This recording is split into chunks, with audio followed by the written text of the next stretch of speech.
Welcome to Tradiers of the Trader's Edge. I'm Jim Iuorio. That's Bob Iaccino. Thank you guys for joining us as always. We are always humbled by the support we get. So CPI came in light. Stock market seems pretty buoyant. It was literally the end of the world in mid-April. Everybody, I'd walk around the bar that I own, Brant's Palatine, and people who are conservatives would always be like, "What's this guy doing? Is he crazy? Is he crazy?" This was in mid-April. Okay, now is it only the stock market that affects people's psyche like this? But by the way, so we're back above the 200-day in the stocks. Are you a bull in the stocks? Are you a bull in the economy? What's your deal right now, Bob? I'm a bull in stocks right now. I'm a minor bull in the economy.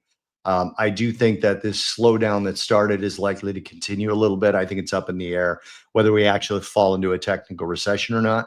And I don't think I care, really. I mean, it is sort of a thing where people get fear develops about different phrases. You mentioned, is it just the stock market? The amount of people that came up to me and said, I don't know, man, these tariffs with inflation. These are people like, no offense to them. They do other things for a living. They're friends and they're successful people. I've never heard the word tariff come out of their mouth ever. And it was like, what do you mean? Like, why do you think tariffs are going to cause inflation? Well, that's what they're all saying.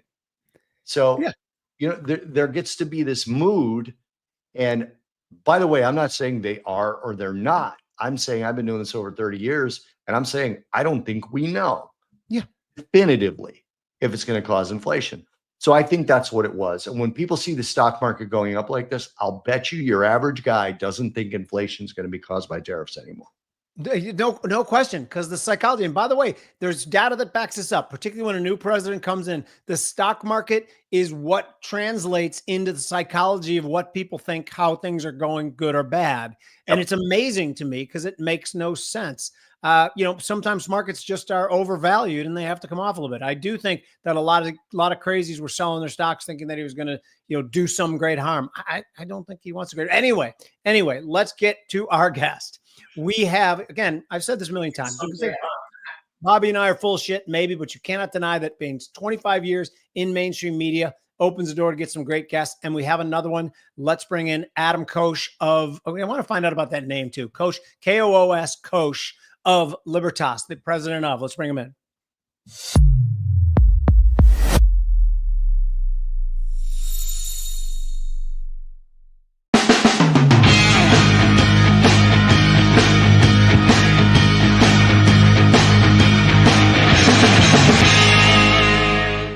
Okay, is it a Norseman sort of name? It sounds Danish or something, maybe, or no? My dad is from Hungary.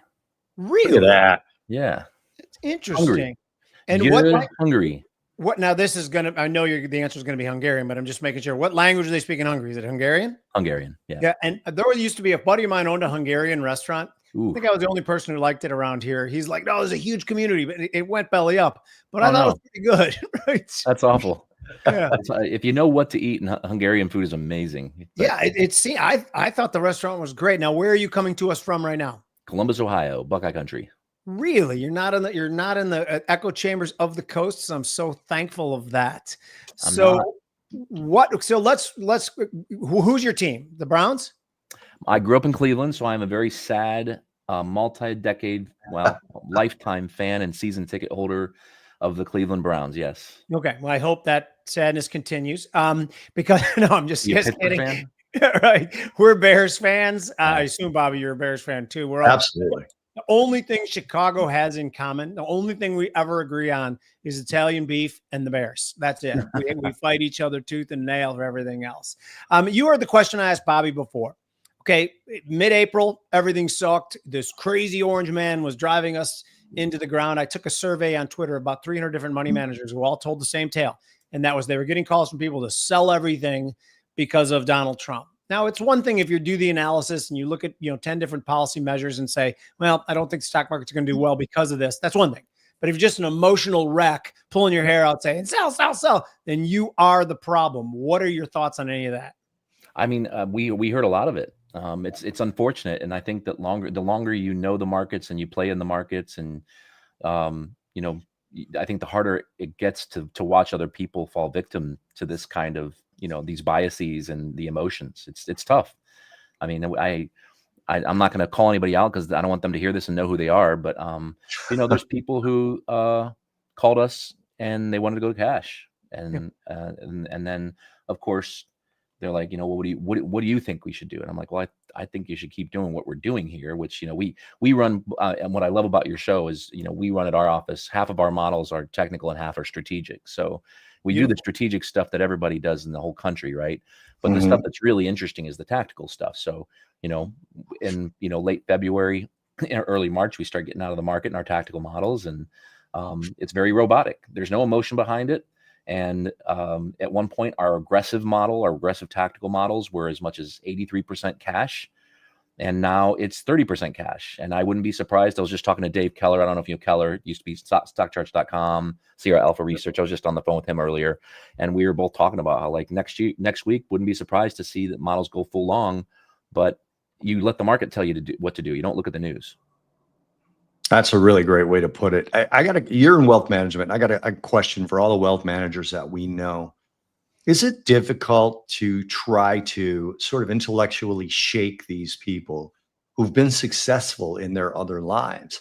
I mean, I find that people that have built wealth, especially those that are self-made, they get very embarrassed when they don't know everything.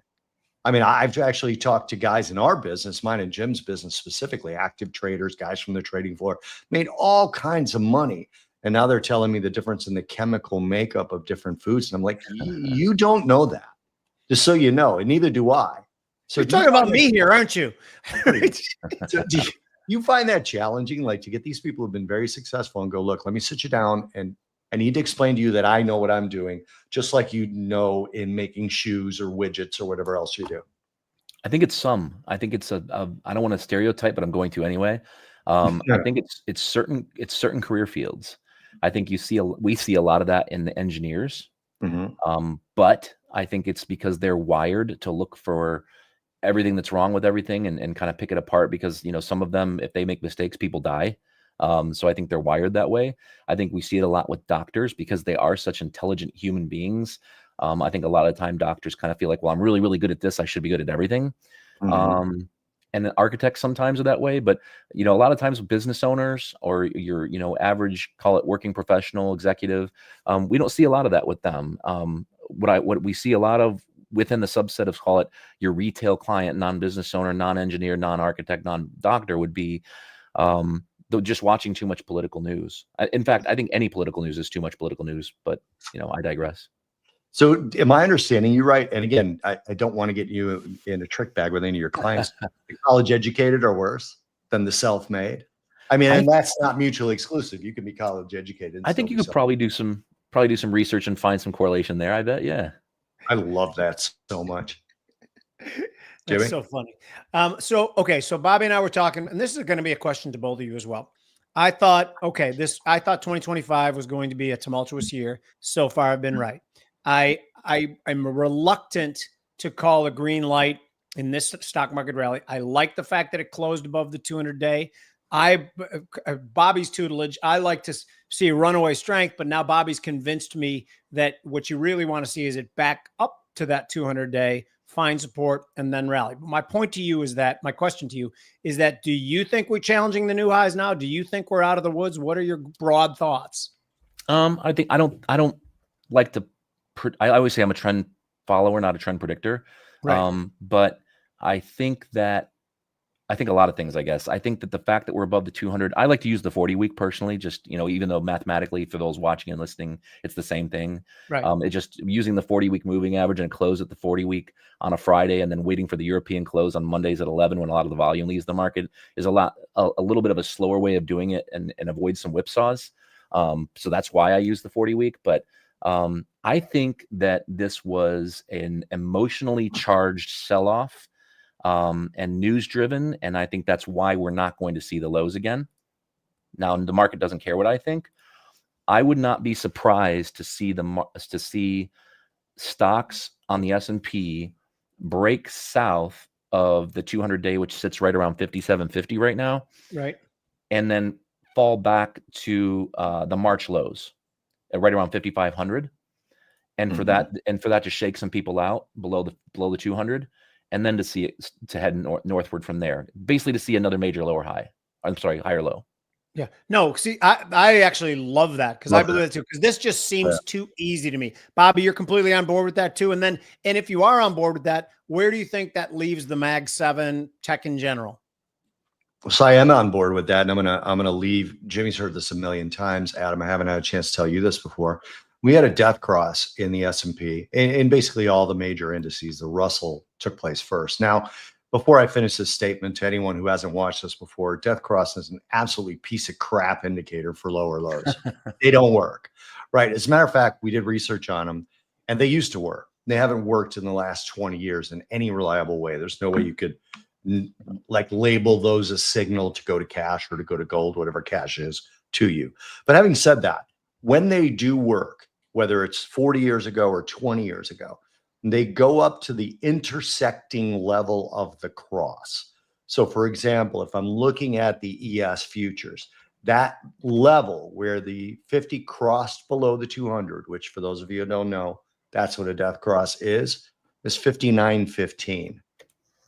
That's in the S&P futures. Now we're right there. We're 59.09 right now or so and change in the futures. So if it is going to extend, you make a really good call that now is the time.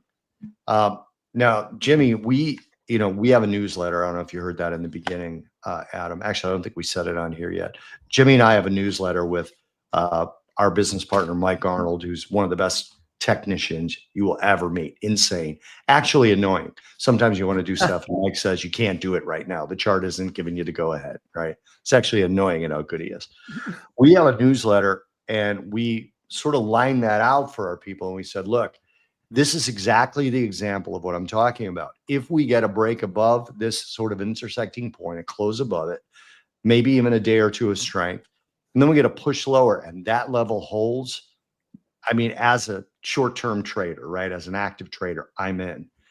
As an investor, I've been in. Right. Right. I just don't see any reason that a 20% move lower, even if you look at it, and I have a question in here. Even if you look at it when the S&P, again, I'll go to the futures for lack of having the SPY up. When the SP was down 20%, it was at the level of November 2023. Like, did you just start investing last year and you're completely wiped out after that? And by the way, are you 70 and you just started investing last year and you're completely wiped out? For people you talk to, do they understand that any more than they did when you first started your career or no? No, they don't. No, I think that, and that's actually the beauty of technical analysis. I often hear people say, well, don't you worry about, all the things that you're looking at. Eventually everybody figures it out and it doesn't work anymore. And the answer is no, because humans will always be humans and behavioral psychology will never change. It's there. I always say the worst thing about working with clients and managing their money and doing their financial planning is that is they suffer from recency bias. And the best thing about working with clients and managing money is they suffer from recency bias. I mean, it's the same. So no, I don't think anything has changed in my 24 years of doing this. If anything's changed, it's me. And it's just, getting better about being more patient and the whole Mark Twain quote that, we've been here before, right? I mean, it's not the same, but it's similar, it rhymes.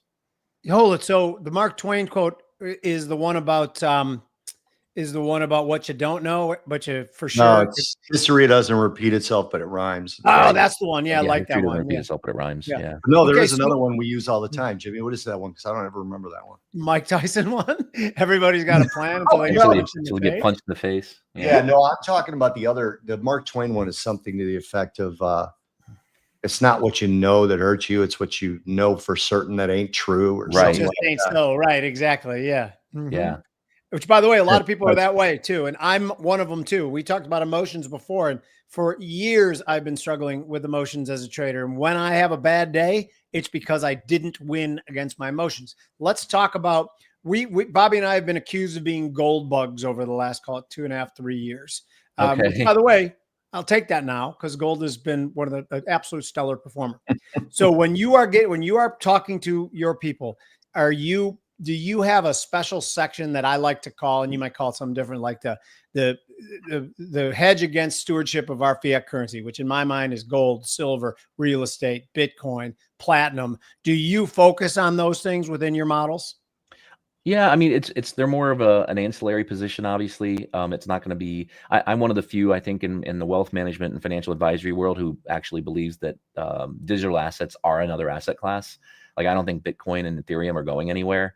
Obviously, people can argue there's nothing behind them, there's no asset behind them, but that's also what makes them, in my opinion, such great technical tools, is because they're completely traded based on emotion and biases, right? So that's where technical analysis really shines, is when every click to buy or sell and the chart that ensues is a result of human decisions and, the news, it's so, but no, I mean, we've owned gold. I don't own it right now. We owned a silver as well. I don't own it right now. I'm kind of neutral, I guess, on where it's going right now. It's in an uptrend. Okay. There's no doubt about that. No doubt about it. So today was some interesting technical trade, and I'm going to, Bob, a lot of people watching here, a lot of people have been long gold, probably a lot of people have been long gold because we've been screaming about it for 3 years. Today, I thought was an interesting technical day. Did it break? Did it trigger that double top? And does this portend two more downsides? So can you describe what happened?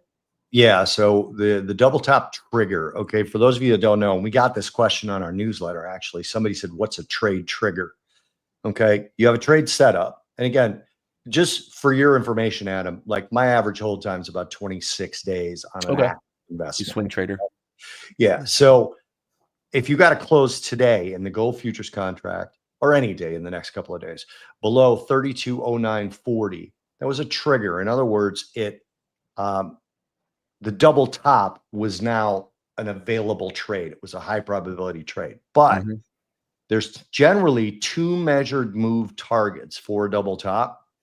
And the first one is a 75% extension of the left-hand high to that level that I just told you it had to break, which we call the base. Right. All right. And that level in gold is about 29.84. Which lines up with the 200-day, right? What's that? Lines up with the 200-day right there too, I think. So no, it doesn't. The second target would line up with the 200-day, but the second target is out of the move that it's reversing. It's probably better if I show this on a chart. I'm just going to put this up on the screen real quick. Take up a little bit of time. I was just going to say, it's seeing this and understanding it and including volume and things like that. It's a whole lot easier. It's just easier if I put up the chart. Luis, can you throw this chart up real quick as soon as I get it loaded in there? You guys tell me when you can see it.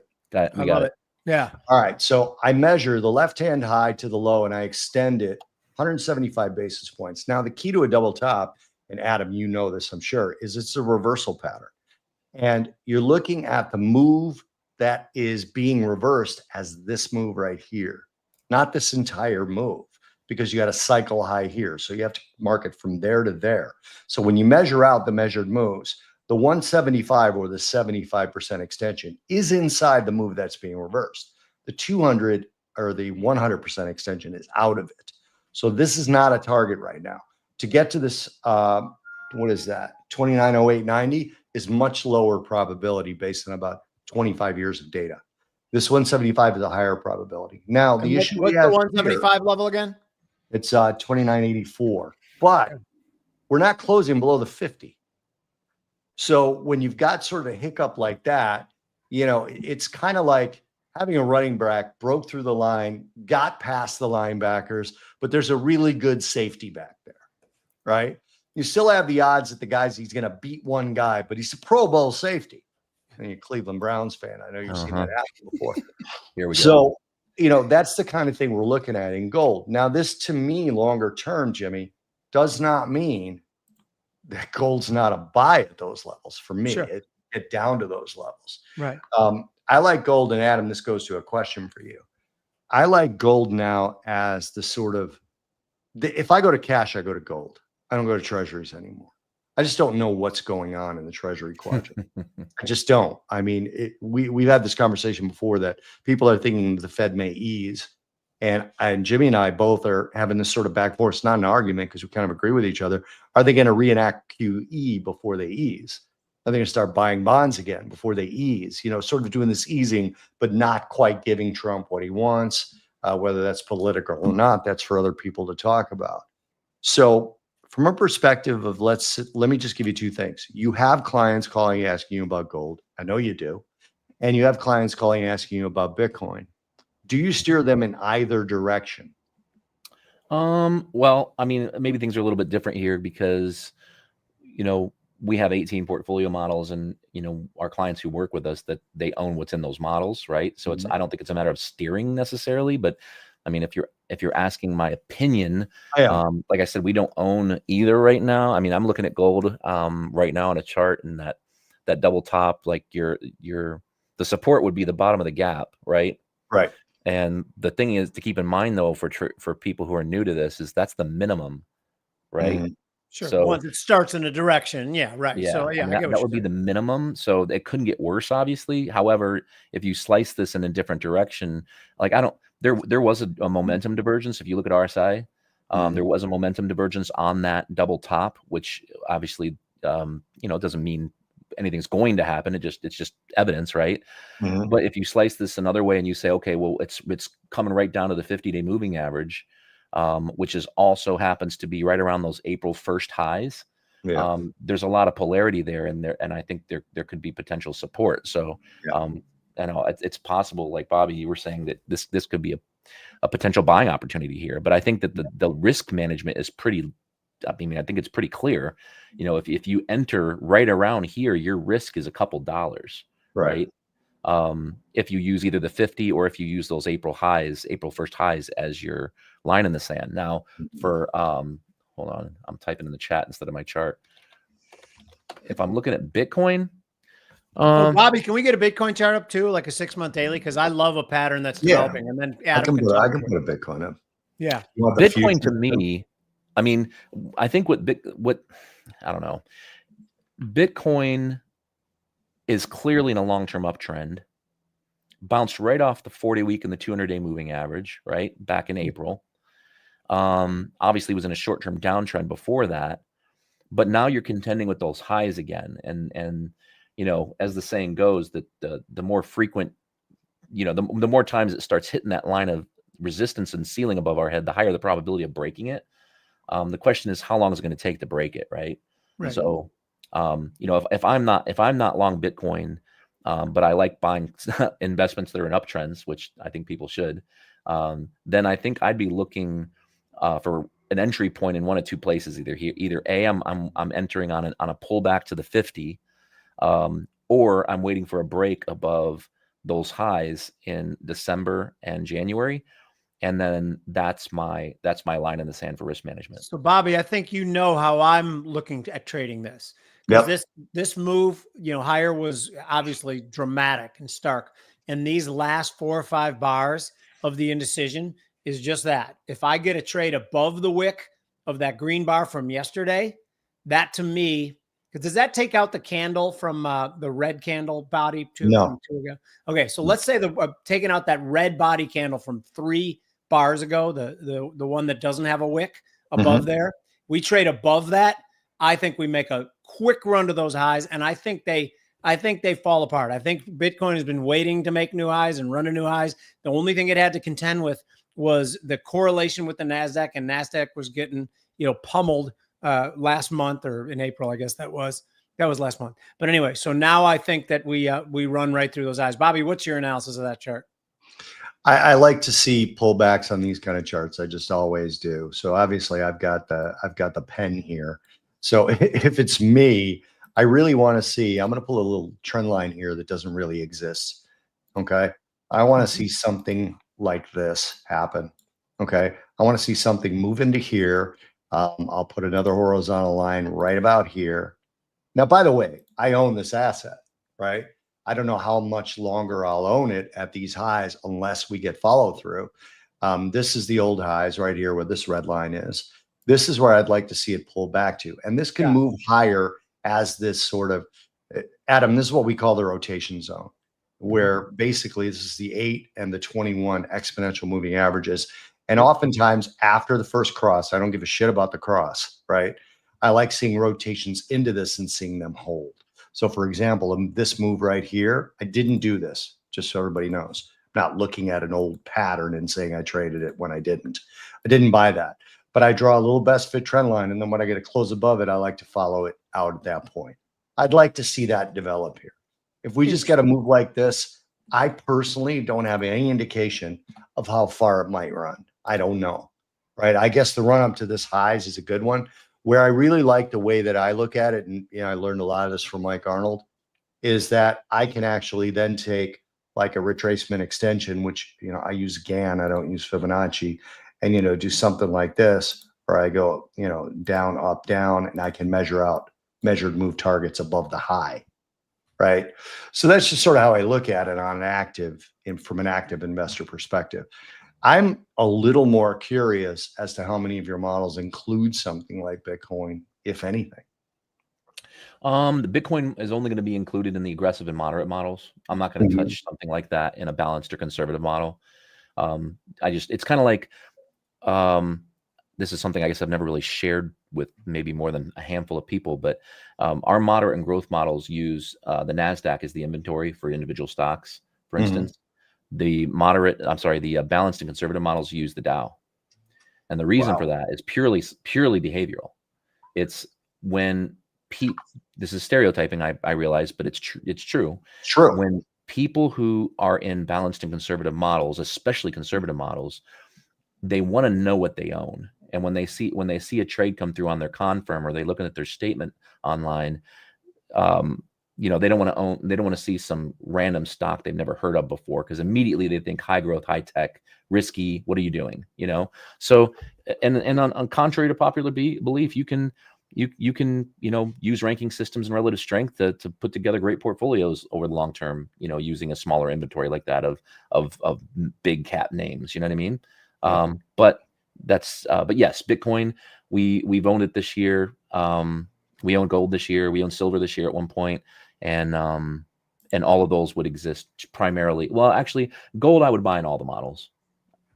Conservative investors don't mind gold. Yeah. Right. So when you start buying the Swedish krona, people start freaking out. That's like jalapenos on food. So you want to hear a quick something funny too? And as soon as I tell it, Luis, you can put the banner up. I was going away on a long vacation. Twice this winter went away on a long vacation. So I buried. This is because it's not buried there anymore, people. Anyone who wants to steal it, now it's in a safe. But I buried, one of the reasons I was all sweaty coming to the camera today, I buried my gold position in the garden. And I actually grew grass over it over the last month and everything. And all of a sudden, there's only one other person who knew it was there, and she wasn't talking. It wasn't my wife. And all of a sudden, I see my wife with the rototiller heading to the garden today. Like, I just ran home from work and like, I got to grab something. And things are a little bit rocky between us. We've been traveling a lot together. I mean, we're fine, just how wives fighting, but I didn't want to admit to her that I had buried the gold in the garden. So I was trying to sneak back there with the shovel, sweating my ass off. I was looking at my watch because I got a podcast to go. But now funny. The gold is in a safe, a fireproof safe that is bolted to the floor. And I have guns and guard dogs, but the gold is not in the garden anymore. Anyway, Luis, put the banner up, will you? So for you guys watching, and again, we so appreciate the support you've given us on this show and on our other show.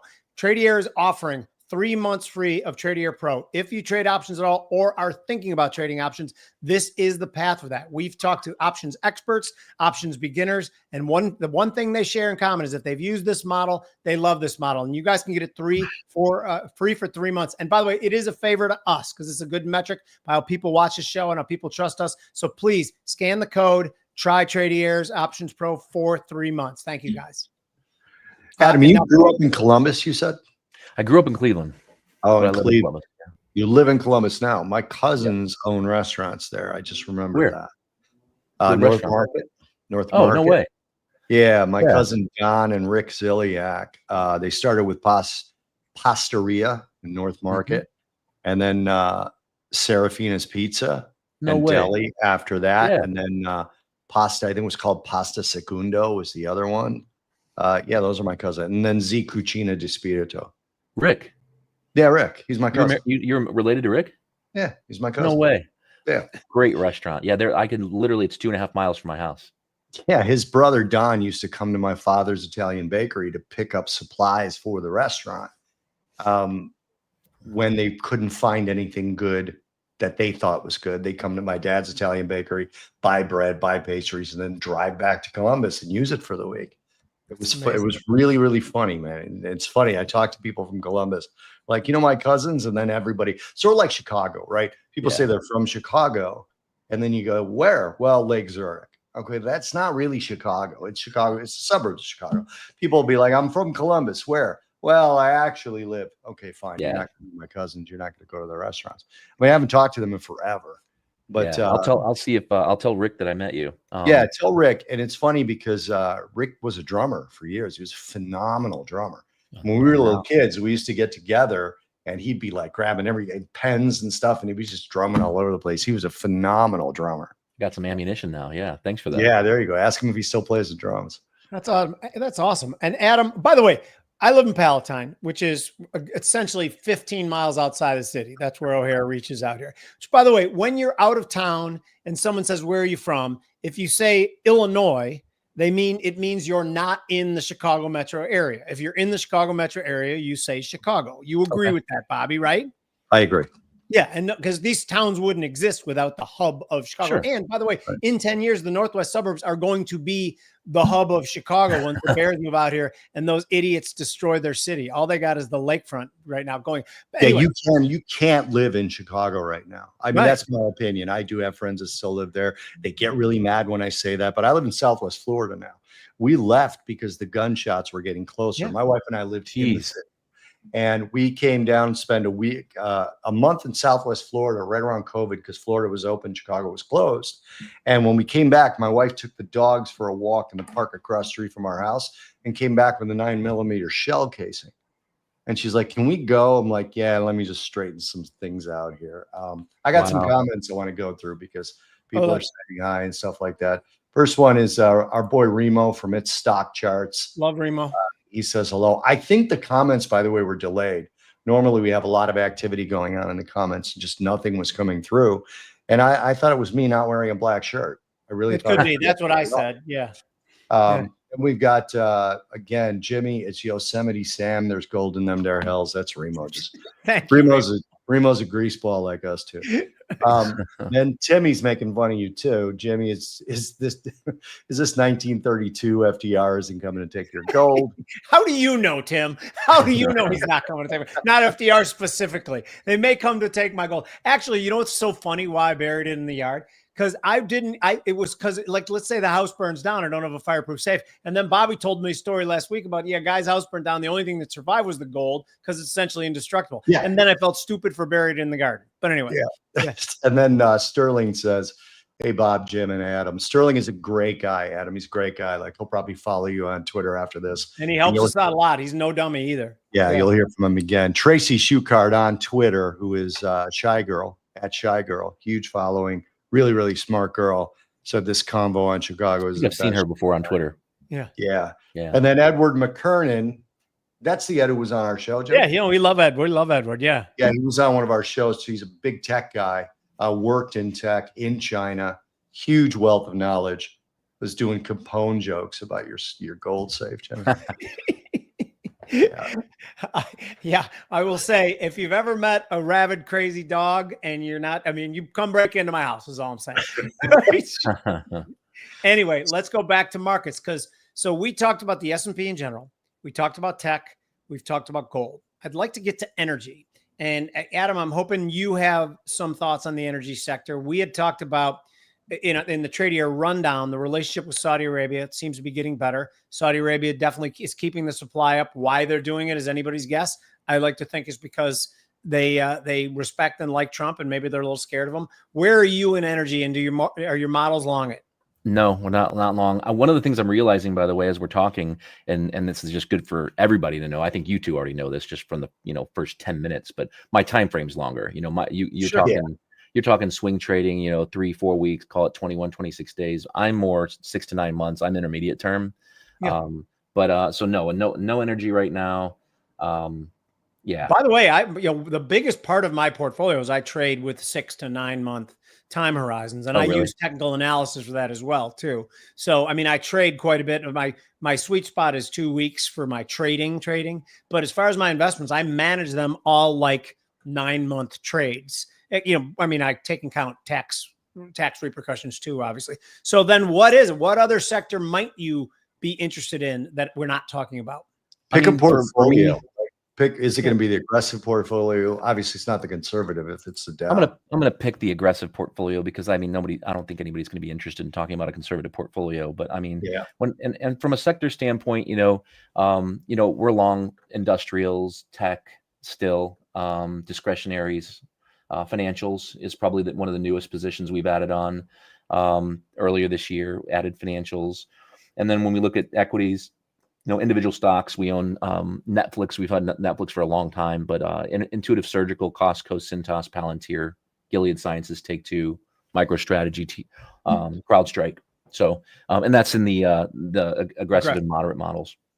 That's interesting. Bobby, you have any thoughts on that? I do. It's funny because I did a sector back test a while back, and then I backed it up by stealing one from Invictus Research. Mike Singleton's a friend of ours, by the way. He comes on the show and he knows that I look at his stuff and I quote this stuff on the show. But the energy sector, according to him, he did a multiple year back test that energy only is like the best performer in reflationary scenarios. So huge growth, huge inflation, right? Or an upward swing on both. And I think we could all agree that that's not what we have right now. Okay. Even if you're somebody that thinks that, the economy is starting to, I mentioned the slowness in the economy, I think is likely to continue, at least in the short term. I don't think you announce a deal with Saudi Arabia and Qatar, and all of a sudden everyone's like, whoa, the money's flowing again. It just doesn't work that way. There's a lag time. So I think energy is probably a poor place to be invested in. And obviously your model showed that as well. Yeah. It's been on inflation, because I wasn't on the air when you were talking about inflation.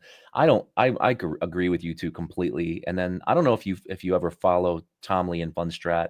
Sure. They've done some good work on separating out the University of Michigan inflation by political party. Mm-hmm. And the 1 year expectations.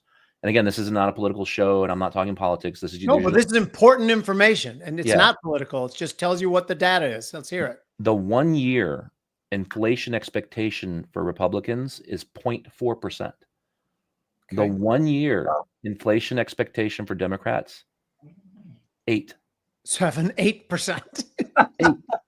That's crazy. So when you look at the University of Michigan expectation at 6.5%, it's wildly skewed by politics. Wow, that is freaking mind-blowing to me. Yeah, and again, I'm so glad we got that on here. That is me too. That's one of the major takeaways. But by the way, what that speaks to is how emotion drives this shit. And if you look at that and you can't realize that you're being somewhat of an idiot, then nothing is going to let you know that and reveal that thing. Because if you think 8% inflation because of a 10% tariff, that is just completely asinine. Anyway, isn't that one of the main reasons you just tell people, like, look at this stuff, pick models with us and we'll let you know if we need to tell you anything, and just kind of let it run. Because if somebody's like that, I mean, I could see you're not a political guy front facing, right? And you just say, look, I'm a Democrat and I want out of everything. And you got to be like, okay, hang on a second, just calm down. I'm a Republican. I want to double up on all the risky stuff. I want to double up on calm down. You just kind of feel, is that a huge part of your job, or people you just say, look, I would say it's a huge part, because thankfully we've done a really well. Look at what you two talk about. This is the first, we talked, Bobby, you and I, on the phone, and I think we got along pretty quickly. We all agree on how to work the markets, and that you let the market tell you what to do. Correct. And we look at the market purely from the standpoint of supply and demand. If there is more buying enthusiasm than selling enthusiasm, price must rise. And if there's more selling enthusiasm than buying enthusiasm, price must fall. That's it. That's the market. But unfortunately, 20 years ago, you couldn't even text message somebody. Mm-hmm. Now, you get the news. Some people watching their favorite news station. Some people it's on the radio on the way home from work. And then the worst of them all is getting it on Facebook or something, which, it's all algorithms and figuring out what it is you like and what fires you up. And what's the thing? I just heard this quote the other day. If you're not paying for social media, you are the product. Yep. Mm-hmm. So Yeah. I mean, we have a few people we've had to talk to, but here's where I think the irony is, because but at the beginning of the drop, right, when the market was down 10% initially, before we knew it was going to drop 19.9 or whatever it was, Yep. I did a video and I put out, all this analysis, and it was crazy to me. It was like, this is the same drop that happened last spring. Velocity is a little different. The only difference is what's on the news and who's in Washington. We didn't freak out last time, but you look at sentiment, you look at like put call ratios, you look at fear greed indices, and you're seeing numbers that are worse than COVID. At the bottom of this tariff crash, or Liberation Day, or as Gina Martin Adams called it, Strangulation Day. At the bottom of that, the sentiment indicators were worse than a global pandemic. That makes no sense, right? And that just goes to prove why it is such a news-driven, emotional event, and probably why we're not going to see a retest. Yeah. Jimmy, we got something from Tim that's probably to both of you. Luis, can you put up Tim's question, please? Any thoughts on uranium? Seems like U308 bottomed in March. Now, I haven't looked at it. I don't know if you guys have. I haven't looked at it in a while. No. I own a uranium stock that was given to me by Tracy. So let me look at that real quick and do the chart breakdown. Adam, you can if you have any thoughts on it. I mean, I look at this, it's choppy. Again, I'm looking at on my time frame again, just to be clear, is 6 to 9 months. And this is a messy chart. I mean, your short-term trade for the time frame that we're talking about on this show, you got a flat 21-day moving average. It's trading above it. Volume's kind of Momentum's good though. I mean, we've got a bullish momentum regime now. The question is, for me, because like when in doubt, scan out, right? For me, I'm looking at this thing and I'm going back further in time and saying, okay, is this something that's tradable? And even if you're short term, if you're looking like an RSI 5, which I don't have pulled up here, let me pull it up real fast. There we go. Yeah, it's pretty long in the tooth. Bobby, I'm not sure if you're like me. I don't trade breakouts. I'm just not good at it. I'm a pullback guy. I'm not looking for a sale. Yeah, I need a pullback. Yeah. So Bobby, can you see if Luis will put up UEC? That's your Uranium Energy Corp. It's one of the names. And again, UEC. People, I will remind you. Uranium. It looks like I look at charts all the time. I don't recommend stocks. This is a stock that I own because I like the uranium story long term. And Bobby, you're going to look at it. You know exactly where I want to buy this again. Yeah. I could already see it. I just put it up. See it, right? So this is the one thing that Bobby and I differ in is that I do like to buy breakouts, and Bobby does, generally speaking, like to buy pullbacks more. But I think you take the high out of that bar from yesterday that rejected that high, and we can settle above that. I think it's off to the races, back up to $8 relatively easily. I think, again, I'm not recommending anything. This is a stock I own that I may be adding to if it can settle above that. What is it, like $5.95? Which one, like this high here? Yeah, like if it settle above those highs. Yeah, it's about $5.99. But I mean, you got a flat 200-day moving average right in the way. I see that. And if you look over here, there's also you got two bearish engulfing candles as well. I'm not sure if you care about that. Doesn't it? Yeah, I do care about them, but I figure a settlement above that, it's got to be a daily settlement, negates those two. But maybe again, maybe I'm not. Maybe it's wrong. No, you're right. You're right. Yeah. So right here is what we call significant levels. And it's kind of, I'm going to go into this concept. It's going to take me a minute, but significant levels are levels where you see reactions, and they're a range of prices. Okay. They're not just, it's going to be 668. That's not what it is, right? It's a price range where you've seen multiple reactions to. So if you kind of look at where I have this red line, here's a little V-shaped down move, right? Even though when we got above it here, it was emotional candles with decent volume versus the days around it that caused us to break out above it. Then you got a test of the area and a huge reversal. Got close, reversed. Got here, right on the money, and reversed. Got over here. When we broke down, it was an emotional candle. By emotional, I mean it's a wider than normal range with some volume versus recent days, right? Here's the volume right there. There's the recent days. And then you got an extended move down there. There's a lot of trouble getting up through this area. It's not that you wouldn't have a nice trade on, because you'd break from here, you'd get this money, and then you might see some struggles. Now, this is part of the reason where I don't buy breakouts of anything that not a knock on you, Jimmy. You make money when you trade, but I don't buy a breakout of anything that I don't see as a significant level, right? As something that matters, because I do hold things longer. And by the way, Adam, it's not because I want to be a swing trader. I have a target and I have a stop. And a long time ago, I left the floor a long time before Jimmy did. I left in 2004. Jimmy is often still there. And for me, I had to learn a way to shrink my position size and expand my reach, expand my stops and expand my targets, because Jimmy will tell you, Adam, I don't know if you ever spent any time on the floors when they were a thing. We used to be able to, Jimmy, maybe you can still do it. You hear a sound and you know if it's going up or down without even looking, because the sounds are different. Right. Right. You see a certain guy acting a certain way and you know that something's happening. When I left the trading floor, that was gone. I didn't have that anymore. So I wasn't able to do that. So I shrunk my position size down to what we would consider minuscule for a trading floor trade.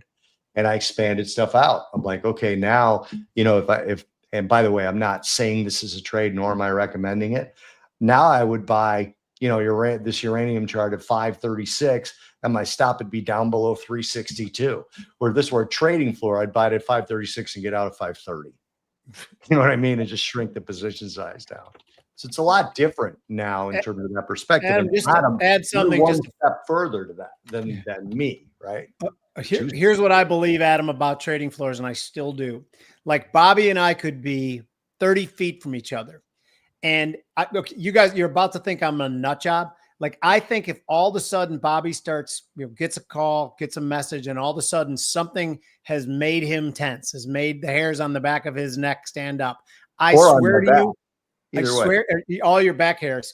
And I swear to you, you can feel it 30 yards away. Like we all would know when something was up and we wouldn't even know why. And what I'm saying is he didn't say anything. He didn't yell anything. It just was like, shit, something's going on. I swear to God that happens. And again, physics backs that up a little bit with the whole quantum entanglement theory. Once you have become part of somebody, oftentimes you can feel stimulus that are happening on them, even when they're out of sight and out of mind. So I believe it happens. But anyway, maybe I'm crazy. What do you got, Bobby? Really, I just want to point out that I saw both your comments, and your last one about Coco is really, really funny. When I used to join Mike Arnold's live streams, there was this guy named Coco, and all he did was say, stocks go up, stocks go up. And we're like, no, they don't always go up. And then a down day would come. What about today, Coco? Well, no, it's going to go up tomorrow. They always go up. They always go up. So Sterling kind of runs the moderation of Mike Arnold's chat rooms. Anyway, Adam, I want to ask you this, and you could say this, you don't feel like talking about it here, but I think you'd be surprised at who our audience is. You have other businesses. Oh, one specific that interested me that we're going to talk about on the podcast in a few weeks. Do you want to talk about that here or no? Which one? Which company? The consultancy for advisors or for advisors. Yeah, sure. We can talk about that if you want to. Yeah, I want to talk about that because I think that's interesting. And we've got over 1,100 people watching live right now, and there's advisors in there. So, sure. You just want me to verbal comment on it? What it is. Riff a little, like my cousin Ricky used to do on the drums. Nice. There we go. No, it's well, I'll just. It wasn't intentional. It wasn't supposed to be something I started. I was helping a friend in New York who I've known for 14 years. He's 60 years old, financial advisor for 30 something years. And he called me up in summer of 23 and he says, it's one of those typical phone calls. You call somebody in the business, you want to see how things are going, just catching up, twice a year, whatever. And he's like, hey, how are things going? I'm like, oh man, it's like 7:30 at night. I said, man, things are going awesome. I'm still working, having another record year. And he says, man, well, what are you doing? And I said, well, there's no one thing I'm doing. There's lots of things we're doing. And he gets frustrated with me. And I never had the guy in 14 years at the time. I'd never had him mad at me before, but he was clearly and audibly frustrated on the phone. And he says, well, fine. What are the top 3 things? Like, kind of like, just tell me something, And I'm like, his name's Leo. And I'm like, Leo, I can't.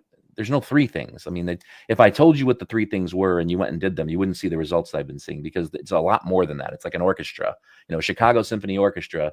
If you play 3 instruments, you're not going to have a very great song, right? It takes more than that. but so he says, okay. And he just kind of sighs in the phone at me. And so I'm like, what was that? And he goes, I don't know. He's like, I've just been kind of down in the dumps. We haven't been growing. I'm like, well, how long has it been since you've grown? He goes, man, I don't know, probably a decade. I mean, we hired my son-in-law. We're not bringing clients in the door. So he doesn't have really anything to do. And honestly, I just kind of burnt out, just not really interested in the industry anymore. And he's like, but I can't sell because my company isn't worth enough yet to get the number that I need to ride off into the sunset. And it just got quiet, and I didn't really know what to say other than to apologize for saying I was having a record year. Right. And he's like, no, it's fine. And then there's this pause, and he says, years ago, you said that if I ever wanted your help, you'd be willing to open up your business and teach me everything you do from the second you show up in the morning to the second you punch out every day. He's like, would you still be willing to do that for me? Because I think I'm ready at this point. And I'm thinking my wife and kids at 7:30 at night, my wife and kids are in the other room because I'm in my home office. They're waiting for me to come in and watch a movie. I'm already working 50 hours a week. So I'm going to be crucified, if I say yes, but I can't say no. So I said yes. And to make a long story short, 27 hours of Zoom calls and 14 weeks later, I built out basically the diet version of my business for him in Dropbox. And in that 14-week period, he brought in $4 million in assets. And last year he grew at 41%.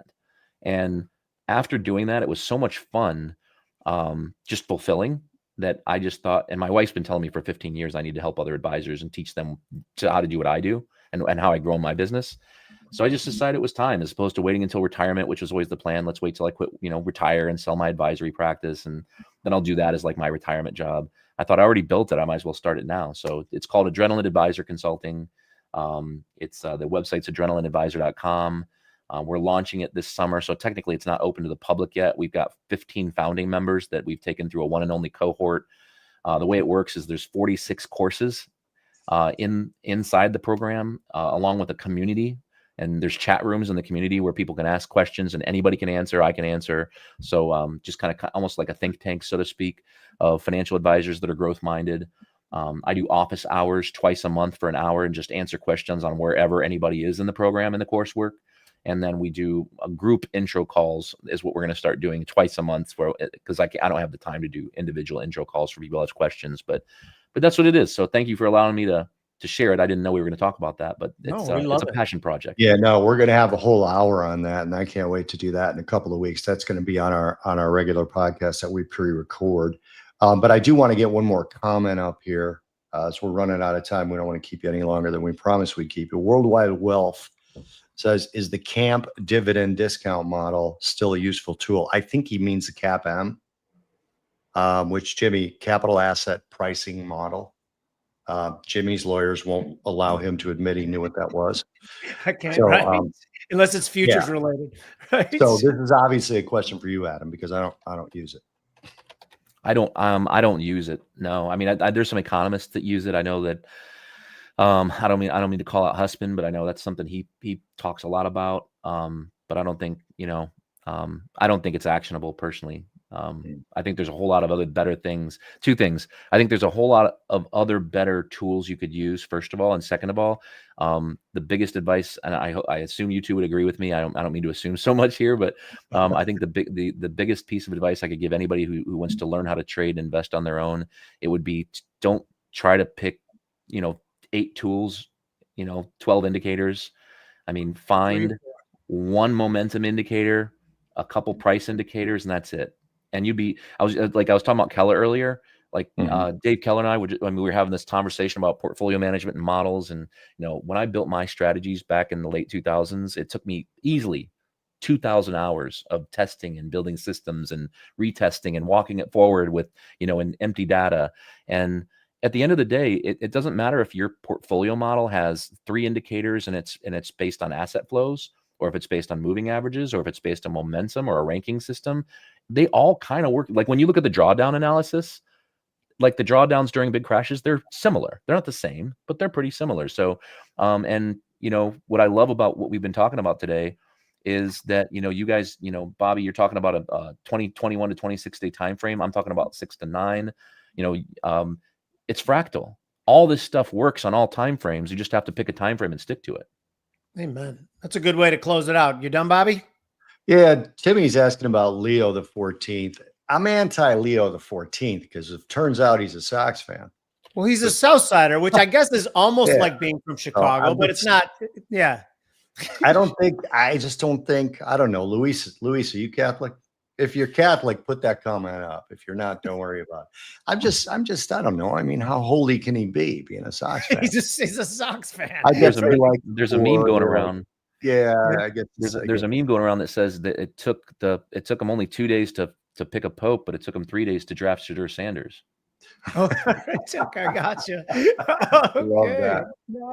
Nice. Anyway, yeah, I don't know. He seems like a good guy. I figured by now I'd know some people who knew him or something, but I haven't heard anyone come. Oh, one guy said, "Oh, I went to the same high school." I do have a story about that. So he was a substitute physics and math teacher, but he was on staff at St. Rita High School on the south side of Chicago, right? Yeah. When I played my last year of high school football, I was fantastic. We played Gordon Tech in the playoffs. Adam, this is going to mean nothing to you. We played Gordon Tech in the playoffs, and all the local papers were like, yeah, Morton shouldn't even show up, right? They're terrible. Gordon Tech's a perennial powerhouse. And we beat them 8-7 in overtime. Back in those days, they gave you the ball at the 10 line. The game finished 0-0, and they gave you the football at the 10-yard line. You each had a chance to score. They scored, kicked a field goal. We scored. And our coach starts screaming, we're going to win or lose right now. We're going to win or lose right now. And we went for a 2-point conversion and we won it. Oddly enough, I was blocking on that play. In the picture in the Sun-Times, you can see my ankle. But that's it. See the guy, our running back named Kenny Wiz. What a name for a running back. I love it. He's scoring and my ankle is sticking out of the pile. Anyway, we go into St. Rita the next week. And Pope Leo, former Cardinal Prevost, or however you pronounce that, he was a huge St. Rita booster and a part-time football coach. And it was 35-0 in the first half. Like they just rolled us. Yeah. Absolutely rolled us. So I hate him. Okay. That's a long way of saying I hate that's my view. I can't stand it. You have any closing words, Adam? Or can I play us off? I think I talked enough. You talk great. And by the way, find Adam. The best way to find you is on Twitter at Adam Koch. And what about like your website? Give all that, because there are people out there with money and people out there who are looking for good people to manage it. So what do you got? Where's your website? Wealth management firm is libertaswealth.com. Got it. For advisors, it's adrenalinadvisor.com. And then for owners looking to grow and sell their companies, it's elevateandexit.com. Okay, so you guys can put that on repeat and go back and get those too. Thank you guys for showing up, watching us, all the support you've given us. It's been humbling that our two shows have done as well as they have. Please support our newsletter, Unfiltered Finance. It's on the Slice app. We take a lot of the topics we talk about in the Tradier show and discuss them in a little further detail there. So please check that out as well. I'm Jim Iuorio. That's Bob Iaccino. Thank you guys for joining us.